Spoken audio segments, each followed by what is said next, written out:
जंगल की भावनात्मक कहानी। गहरे और घने जंगल में सूरज की हल्की रोशनी झूलते हुए पेड़ों के बीच से छन रही थी। हवा के हल्के झोंकों के साथ पत्तियों की सरसराहट सुनाई दे रही थी। बहुत दिनों से इस जंगल में कोई नहीं आया था, और फिर भी इस जंगल की चुप में एक अजनबी सी आवाज गूंज रही थी। Proof proof. वहां आर्यन और आलिया, दो दोस्त थे जो अपनी खोई हुई बहन निया को ढूंढने के लिए जंगल में आए थे।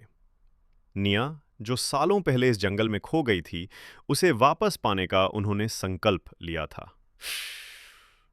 जंगल की गहराई में जाने पर अचानक एक धुंधली सी आकृति सामने आई। वो एक लड़की थी।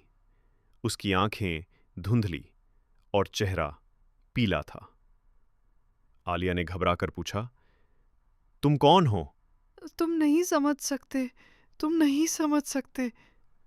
आर्यन ने गहरी सांस ली और कहा, क्या तुम निया हो? लड़की ने जवाब दिया, नहीं, मैं वो लड़की हूं जिसने अपनी जिंदगी को खो दिया। मैं अब इस जंगल का हिस्सा हूं। तुम भी कभी यहीं खो जाओगे।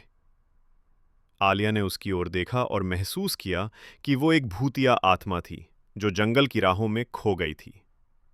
उसका दर्द वही था जो आलिया और आर्यन महसूस कर रहे थे, खोने का, खोने के बाद ढूंढने का।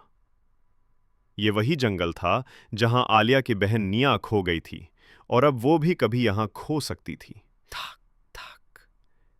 आलिया की आंखों में आंसू थे। क्या तुम हमें निया को वापस ला सकती हो? लड़की ने अपना सिर झुकाया और धीरे से कहा, तुम दोनों के लिए ये जंगल अब एक दर्दनाक जगह बन चुका है, लेकिन तुम मेरी तरह कभी हार मत मानना, क्योंकि खोने से पहले तुम्हें जीतने की जरूरत होती है।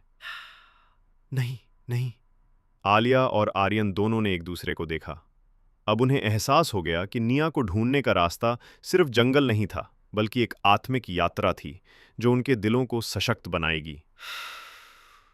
जंगल की उन राहों पर वे दोनों अकेले नहीं थे। उनके साथ हर वो आत्मा थी जो कभी खो चुकी थी, और अब उनका दर्द और उनकी यात्रा एक आध्यात्मिक शांति की ओर बढ़ रही थी।